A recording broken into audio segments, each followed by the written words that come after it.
नमस्कार मंडळी, मी कोमल द झकास रेसिपीमध्ये आपल्या सगळ्यांचं स्वागत आहे।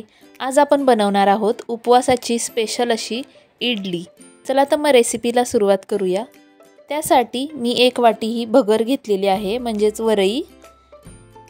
त्याच वाटीने 1 वाटी शाबूत तांदूळ घेतलेला आहे। याचं असं बारीक पीठ करून घ्यायचं मिक्सरला आणि हे एका भांड्यामध्ये ओतून घेऊया आपण।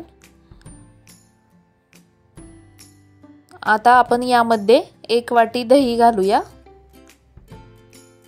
ज्या वाटीने आपण शाबूत तांदूळ आणि वरई घेतली त्याच वाटीने मी 1 वाटी दही टाकलेला आहे।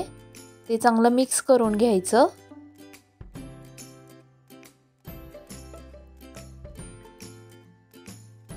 आता थोडं थोडं पाणी घालत आपण इडलीचं बॅटर तयार करून घेऊया।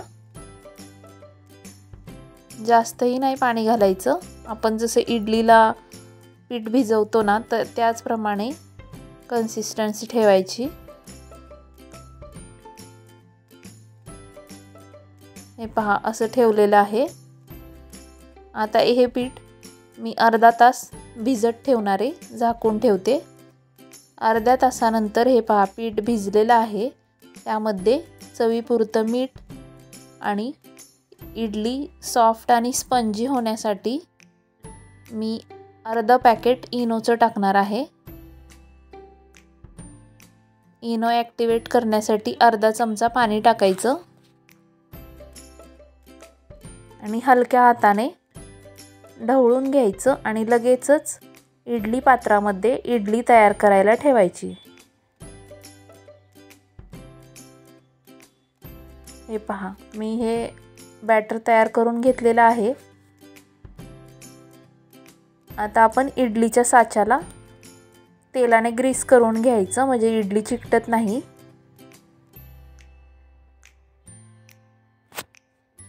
मी सगळीकडे तेल लावून घेतलेलं आहे। आता मी इडलीचं भांडं गॅसवर ठेवलेलं आहे पहा। त्यामध्ये खाली पाणी टाकलेलं आहे आणि वरती इडलीचा साचा ठेवलेला आहे। त्यामध्ये इडलीचं बॅटर टाकून घ्यायचं। मी सगळं बॅटर असं टाकून घेते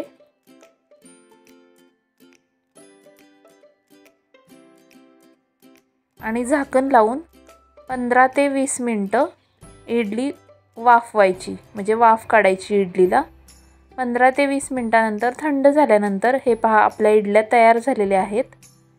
मस्त अशी इडली आपली तयार झालेली आहे, एकदम सॉफ्ट। तुम्हाला ही माझी रेसिपी आवडली असेल तर माझ्या चॅनलला लाईक करा, शेअर करा आणि सबस्क्राईब करायला विसरू नका। हे पहा किती सॉफ्ट आणि स्पंजी इडली झालेली आहे।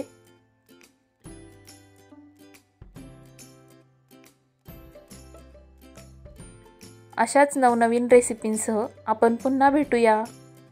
तोपर्यंत रेसिपी पाहिल्याबद्दल धन्यवाद।